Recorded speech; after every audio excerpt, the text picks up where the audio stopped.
Under the dim glow of flickering streetlights, a young Filipino boy walked through the crowded streets, a small basket of snacks clutched tightly in his hands.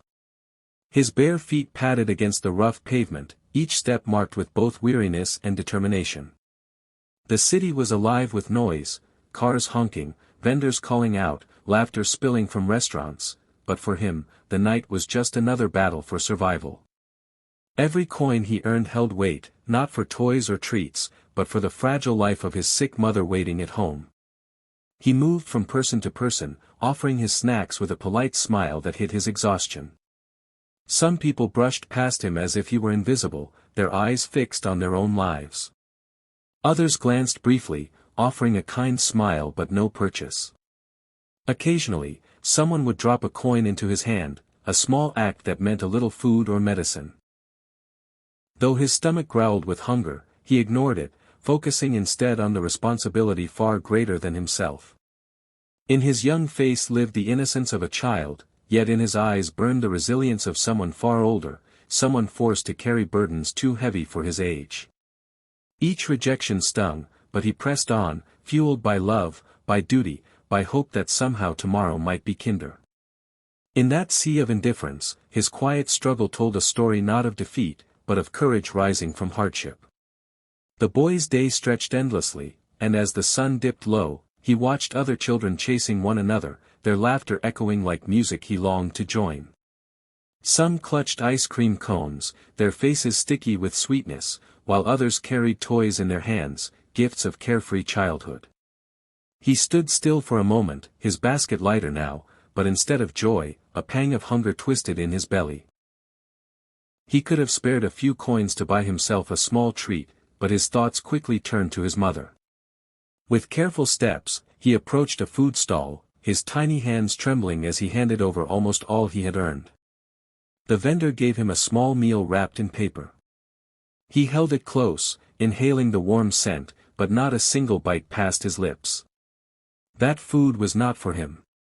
It was for the woman who lay on a thin mat at home, her strength fading, her smile weaker each day. As he walked back, he felt his hunger intensify, but he pushed it aside with silent resolve. The glow of shop windows and the sound of laughter only reminded him of what he could not have. Yet in his sacrifice, there was no bitterness, only love. He was just a boy, but in those moments, he carried the heart of someone much older. His empty stomach was a small price to pay if it meant seeing his mother eat, if it meant giving her one more reason to hold on. That night, as the boy made his way home with the small meal clutched to his chest, a gentle drizzle began to fall. The streets thinned, and neon lights reflected on the wet pavement. Passing under an awning, he noticed another child huddled in the corner, shivering from the cold, eyes hollow with hunger. Without hesitation, the boy knelt and offered a piece of the food he had bought for his mother.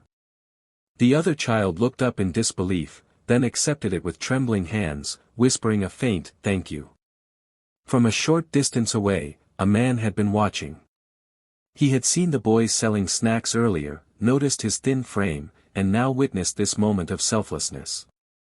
His heart tightened at the sight, a child who had so little, yet gave away what he could not afford to lose. Quietly, the man followed as the boy continued down narrow alleys until he reached a small, dimly lit home. Through the doorway, the man caught a glimpse of the boy's mother, lying weakly on a mat, her face pale but her eyes lighting up when her son entered. The boy carefully placed the meal beside her, urging her to eat while he sat close, his own hunger hidden behind a gentle smile. The man felt tears rise. In that fragile home, he had witnessed something extraordinary, love that endured suffering, and a child's sacrifice that spoke louder than any words.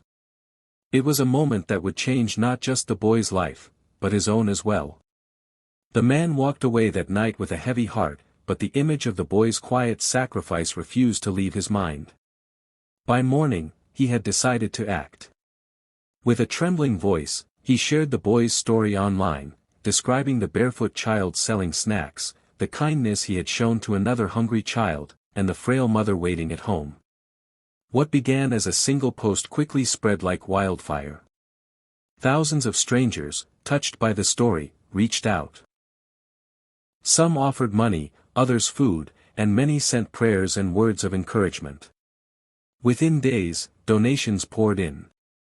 Volunteers arrived at the boy's home with groceries, medicine, and doctors willing to treat his mother for free.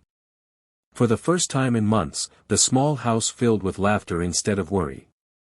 The boy's eyes, once dulled by exhaustion, now gleamed with hope as he watched his mother slowly regain her strength. One evening, as his mother sat up and smiled weakly, he felt a warmth he hadn't known in so long, a glimpse of the life he had almost forgotten was possible. Neighbors who once passed him by now came to help, inspired by the story that had touched their hearts. What had started as one man's compassion had grown into a wave of kindness, lifting the boy and his mother out of despair. For the first time, the burden he carried alone began to lighten, replaced by a new belief, that even in darkness, the world still held light. The days that followed felt like a new beginning. With his mother's health slowly improving and his home no longer empty of food, the boy experienced something he had only dreamed of, peace. For the first time, he walked to school instead of the busy streets, carrying books instead of a basket of snacks. His small hands, once worn from work, now turned the pages of lessons that promised him a brighter future. Though life was still simple, his heart was full. He often thought about the kindness of strangers, people who had never met him yet cared enough to change his story. That memory stayed with him, shaping his dreams. When teachers asked what he wanted to be, he no longer hesitated. A doctor, he would say with quiet confidence, so I can help children like me, and mothers like mine. Sometimes, he would pause and reflect on the nights he had gone hungry, the rejections he endured, and the sacrifices he made. Those moments had been painful, but they also built the strength that carried him here. And though the world had once seemed indifferent, he now understood something greater, that a single act of kindness can ripple outward, transforming not just one life, but many. His journey was far from over, but it was no longer a story of pain alone, it had become a story of hope, love, and inspiration. And for everyone who heard it, the message was clear, even the smallest light can break through the deepest darkness.